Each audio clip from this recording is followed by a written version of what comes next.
खूब पैसा कमाओ, हवाई जहाज खरीदो, हवाई जहाज में डांस देखो ऊपर 40,000 फीट पे, अकेले बैठे हुए। सब ड्रामेबाजी की बातें मत करो। हम ये नहीं करें, वो नहीं, हम घूस लेने नहीं आए, तो यहां काहे बैठे हो? हाँ, जब तुम आदर्शात्मक बातें मत किया करो। तुम्हारा सिलेक्शन हो जाएगा, आईएएस बन जाओगे तो पता ही चल जाएगा तुम कैसे अधिकारी हो। आदर्श की बातें की नहीं जाती, उनकी बातें मत किया करो कि मैं आईएएस बन जाऊंगा, मैं एक पैसा नहीं लूंगा। रुपया तो लोगे।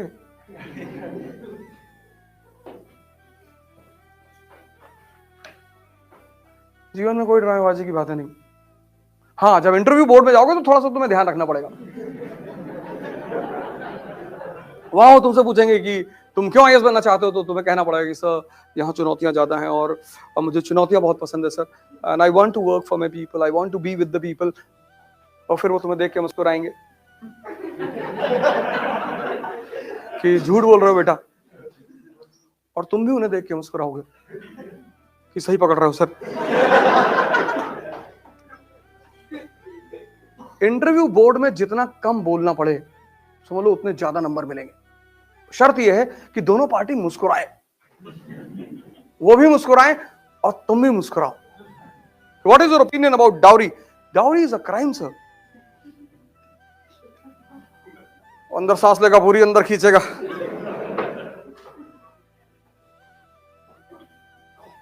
और तुम्हें पता है कि मेंस क्वालिफाई करने के बाद 4 रिश्ते आ चुके हैं। 2 मंत्री जी के घर से आए हैं और एक स्टील वालों के यहां से आया है।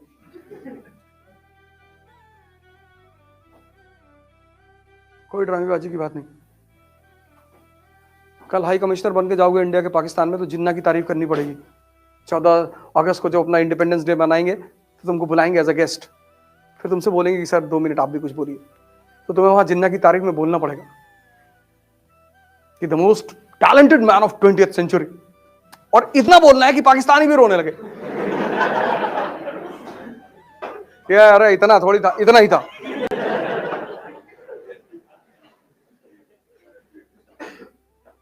तुम राजा हो और अपने आप को मान लो कि हम राजा हैं, पर इसका मतलब ये नहीं कि राह चलते किसी को एक तमाचा मार दिया।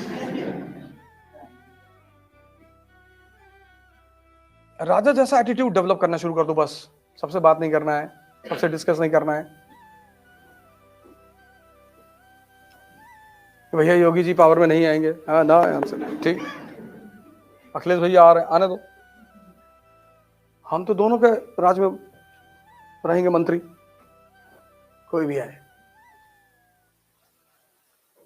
तुम राजा हो, राजा, ब्यूरोक्रेट। ना तुम हिंदू हो, ना मुसलमान हो, ना दलित हो, ना ब्राह्मण हो, और अगर ये सब हो तो मत करो तैयारी। आज ही मौका है, छोड़ दो। तुम बनोगे वही जो तुम्हारी सोच है, उससे ज्यादा कुछ भी नहीं बनोगे। हाँ, पर समय समय पर तुम्हें इन चीजों को यूज करना पड़ेगा। ऐसा नहीं कि खत्म ही कर दो, रिमेंबरेंस के तौर पर रखे रहो। कभी कभी तुम्हें यूज करना पड़ेगा, करो। अभी पता नहीं कहा, एमपी का शायद कोई कॉलेज था जिसमें लड़के स्ट्राइक कर रहे थे ऑफलाइन क्लास में, वो कि एग्जामिनेशन बढ़ाओ। कलेक्टर गया हुआ था, पूछ रहा था लड़कों से सवाल, एक भी सवाल का जवाब नहीं दे पा रहे थे। कहा मैं भी इलाहाबाद यूनिवर्सिटी से पढ़ा हूं। है नहीं, हम लोग एग्जामिनेशन डेट बढ़वाएंगे। कर क्या रहे थे 6 महीने से? नहीं, वो सब अलग बातें हैं। उसमें तो एक लड़का यूनिवर्सिटी का छात्र ही नहीं था। कहा मैं छात्र नेता हूं। कहा कौन से कोर्स में हो? कहा मैं पहले कोर्स में था। बोले बेटा हट जाओ, नहीं तो तुमको तो रासूका लगाएंगे तुम्हारे ऊपर।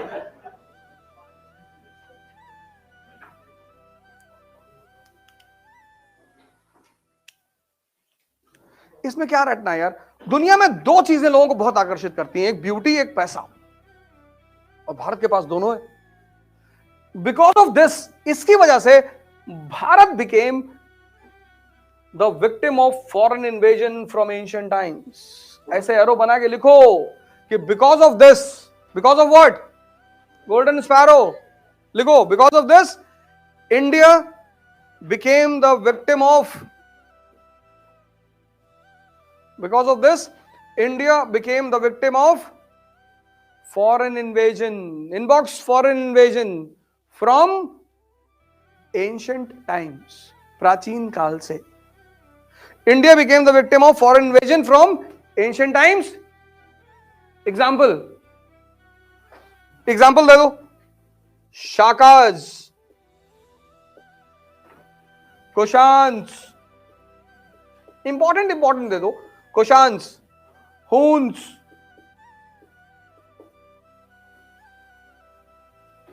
Turks, Mongols, Mughals,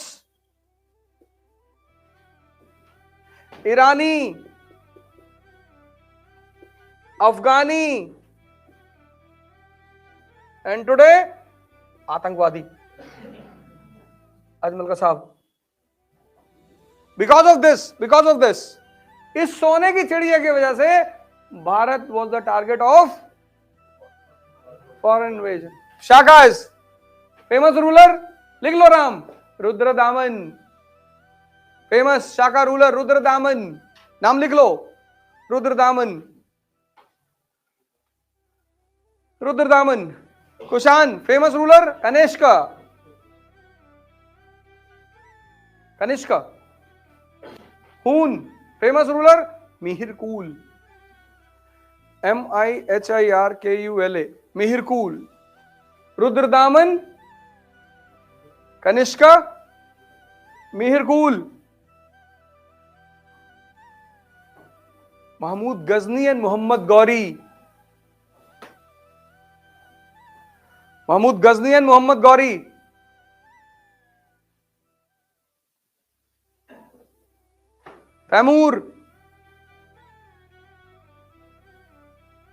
तैमूर, वो करीना का बेटा नहीं, तैमूर लेम. बाबर, नादिर शाह. बाबर, मुगल के नीचे लिख लो बाबर. नादिर शाह 1739. अफगानी, अहमद शाह अब्दाली.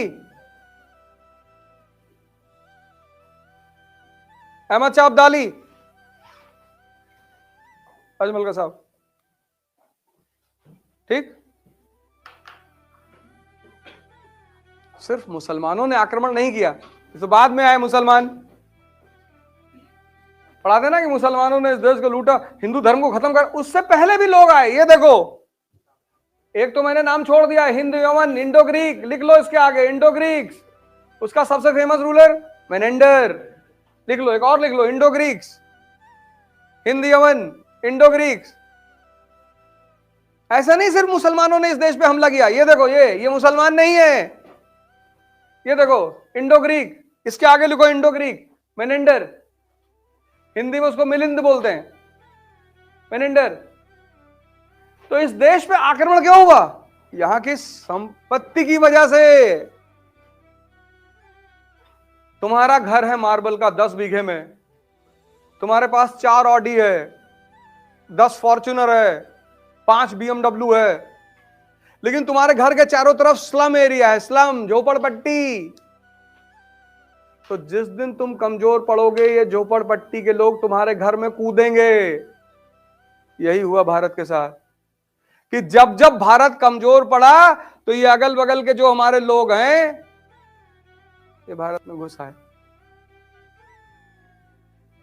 नहीं, अफगानिस्तान में क्या है? कुछ भी नहीं है. वहां 2 चीज होती है, एक अफीम, एक AK-47.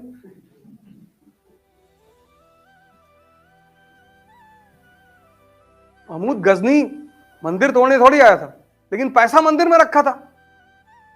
Temples were banks in 1000 AD. उसको पैसा चाहिए था, उसके सिपाही डर रहे थे. कोई भी, चाहे सामान्य हिंदू हो, चाहे सामान्य मुसलमान हो, डरता तो है ही है. उसके सिपाही मंदिर में घुसने से डर रहे थे. उसे अपने सिपाहियों को एग्जाम्पल देना था. कुछ नहीं होता, चल आ. उसने उठा के मूर्ति पटक दी.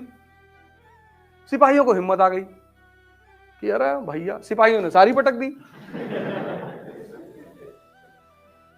इसी बहाने मौलानाओं ने उसको नाम दे दिया बुत चिकन.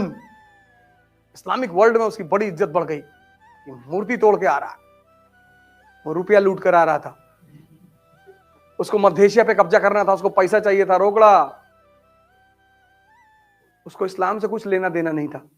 ये मैं नहीं कह रहा हूं, लिख लो। फिरदौसी, फिरदौसी ने उसकी बायोग्राफी लिखी है, शाहनामा।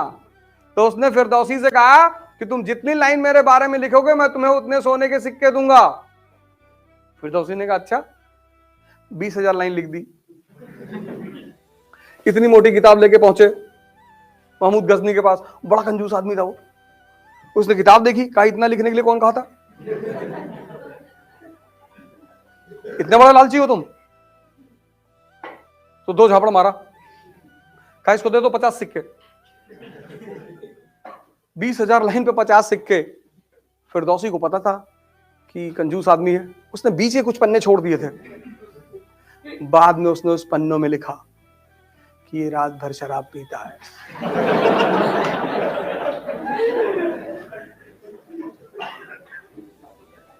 आदमी समझदार है बहुत। महमूद बहुत समझदार आदमी है, धर्म का इस्तेमाल करना जानता है अपने इंटरेस्ट को पूरा करने के लिए। सभी यही करते हैं।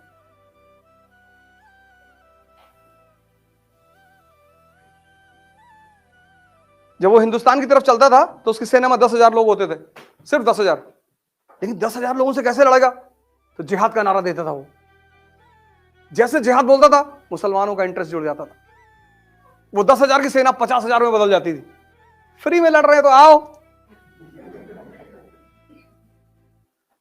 आम आदमी तो मार खाने के लिए ही पैदा हुआ है ना। इमोशनल मत हुआ करो।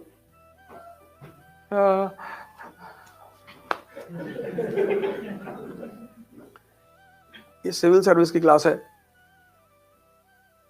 यहां यही सब पढ़ाया जाता है। क्लास के बाहर मिलोगे मैं एक अलग आदमी हूं। प्रोफेशन अलग चीज है, जिंदगी अलग चीज है। कल पता लगा तुम कलेक्टर बन गए और मैं मथुरा काशी के मंदिर का मूवमेंट चला रहा हूं, तो टेंशन मत लेना यार। क्लास में तो सेकुलरिज्म की बातें करता था।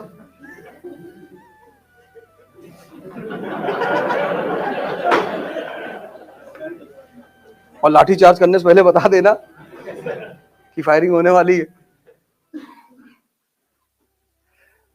मुझको इस सब्जेक्ट ने बर्बाद कर दिया। मैं भैया गांव से आया था, सीधा साधा आदमी। इसने मुझे हिस्ट्री ने ऐसी ऐसी चीजें पढ़ा दी। बिस्मार्क, क्या डेंजरस आदमी है बिस्मार्क। क्या सोचता है, पूरा यूरोप जर्मनी के यूनिफिकेशन के खिलाफ है, बना दिया जर्मनी उसने, किसी को पता ही नहीं चला। और जब पता चला जर्मनी वॉज अ नेशन, तो खड़े होकर जर्मनी में मुस्कुरा रहा है 1871 में। हमने तो सजदा कर दिया उसको कि क्या खेलते हो यार। और हमारे गांव के चौबे जी वो गांव की राजनीति करते हैं। चौबे बिस्मार्क ना बन पाएंगे, गांव में रहेंगे, वो प्रधान भी नहीं बनेंगे।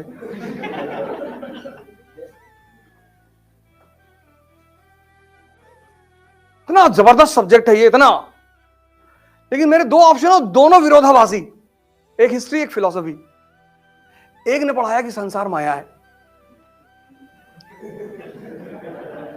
तो एक बार विचार आया कि यार हरिद्वार चले आए।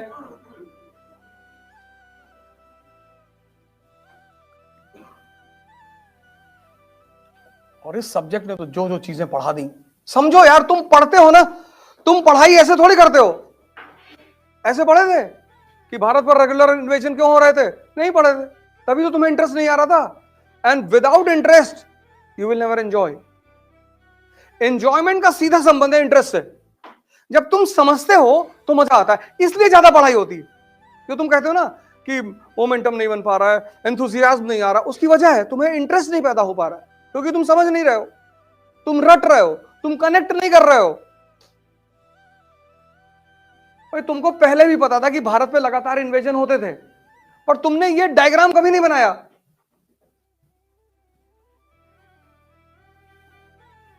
लेकिन ये जितने भी इन्वेजन हैं, इनकी एक खासियत है, they all are from central Asia. They all are from Central Asia. In 15th century, for the first time, the invaders were from Europe.